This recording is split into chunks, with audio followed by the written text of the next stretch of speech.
Pick up something made of metal near you. A key, a pan, a tool. It probably looks solid, reliable, strong. And yet, in 2 years, it may be bent, rusted, cracked, or replaced. Now imagine a hammer forged in 1250, used by 5 generations, passed from father to son, still working. This story isn't about better technology. It's about people, their routines, their fears, their skills, their relationship with iron and with survival. To understand why medieval iron lasted centuries, we have to step into their lives. Dawn doesn't come with an alarm clock. It comes with cold. A farmer wakes on straw bedding. The roof leaks. The floor is dirt. Smoke from last night's fire still hangs in the air. His hands are already rough, scarred, darkened by years of soil and metal. Before breakfast, he checks his tools: a sickle, a hoe, a knife. He runs his thumb along the blade, not to admire it, but to feel for damage. A crack could mean disaster. A broken tool means lost time, lost food, hunger. Iron is not equipment, it is life.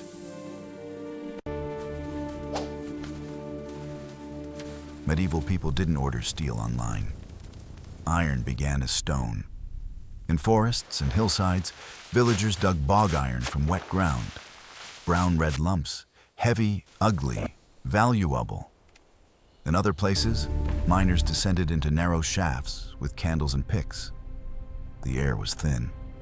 Water dripped constantly.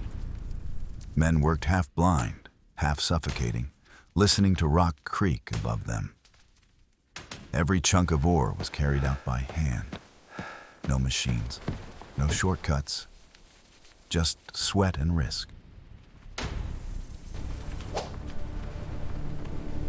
Turning stone into iron was brutal. Small furnaces made of clay and stone stood outside villages. They were fired for days. Charcoal burned. Bellows roared. Sparks flew. The air smelled of smoke, ash, and hot metal. Inside, temperatures reached over 100 to 200 degrees. Men worked in shifts, eyes stinging, skin blistered. Someone always watched the fire. Letting it cool meant failure. At the end, they smashed open the furnace. Inside lay a bloom, a spongy lump of iron mixed with slag.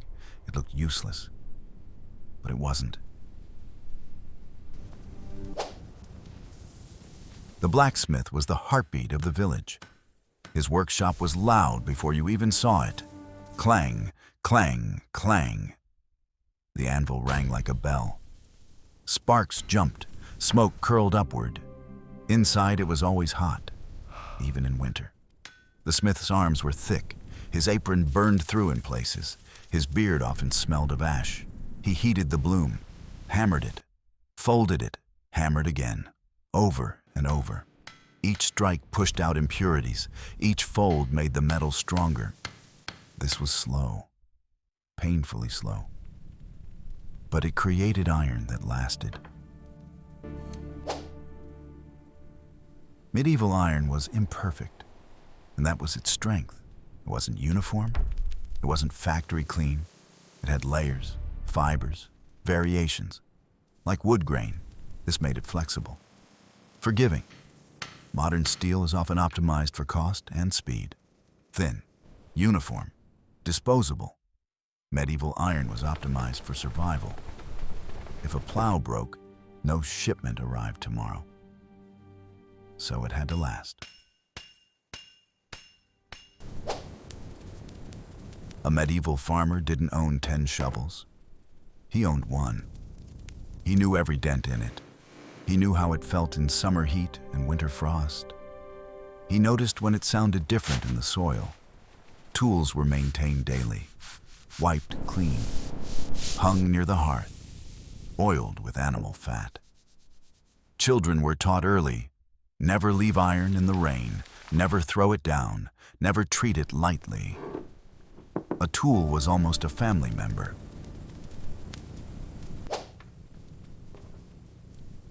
Rust was the enemy.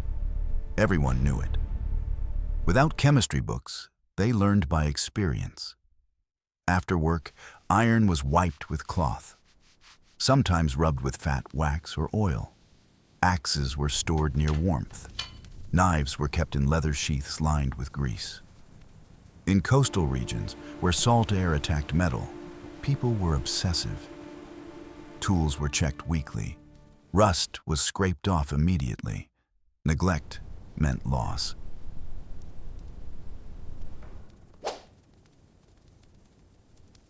Iron wasn't just in fields, it was everywhere.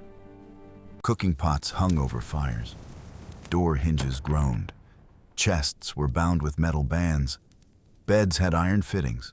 Candles sat in iron holders. Even churches depended on iron, nails, locks, bells. Every household lived surrounded by metal. They touched it every day.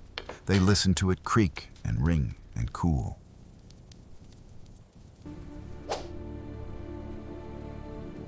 Swords and armor weren't decorations.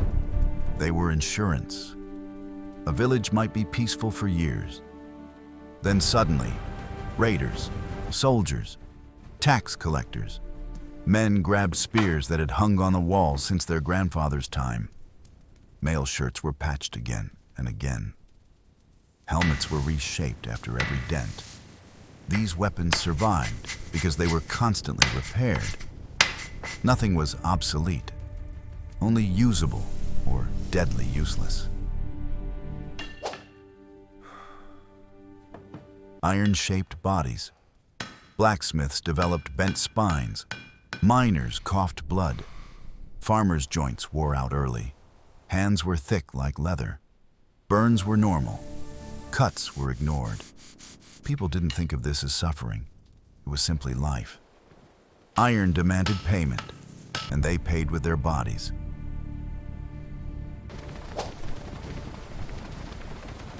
Iron connected villages to the wider world. Merchants traveled muddy roads carrying bars of metal on carts. Bridges were reinforced with iron clamps. Ships had iron anchors. A broken axle could strand a caravan for weeks. So travelers learned basic repairs. Everyone knew how to hammer, how to straighten, how to patch. Self-reliance was mandatory. Waste didn't exist. A broken blade became nails. Bent nails became wire. Wire became hooks. Even rusted scraps were saved. Blacksmiths melted everything. Children collected metal fragments from fields. Old tools were never old. They were waiting. Modern trash bins would look insane to medieval eyes. Why throw away survival? People named swords. They inherited plows. They remembered who made each piece. This was your grandfather's hammer.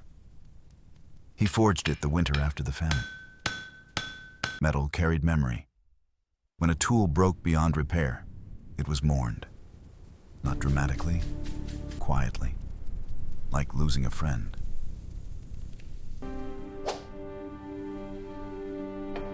Today, metal is invisible. We don't know who made our tools. We don't know how. We don't know where. If something breaks, we replace it. No story, no connection, no repair. Factories optimize for speed. Consumers optimize for convenience. Durability becomes optional. Meaning disappears.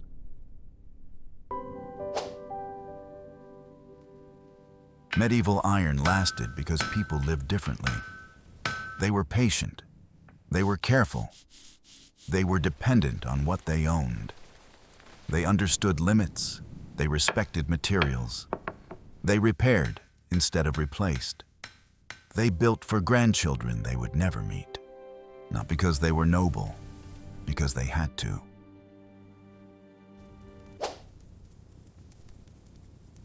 Imagine evening. A family sits near the hearth. The father sharpens a blade. The mother oils a hinge. A child watches. Outside, wind shakes wooden walls. Inside, iron glows softly in firelight. Every object has a story. Every tool has scars.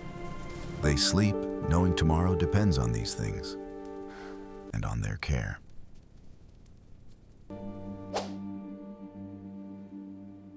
Medieval iron wasn't magical. People were. They invested time, attention, respect. They didn't treat objects as temporary. They treated them as partners. That mindset built tools that survived wars, plagues, and centuries. Not because they were perfect, because they were loved, maintained, and understood. And maybe that's why your pan dies in 2 years. Not because it's weaker, because no one treats it like it matters. Not anymore.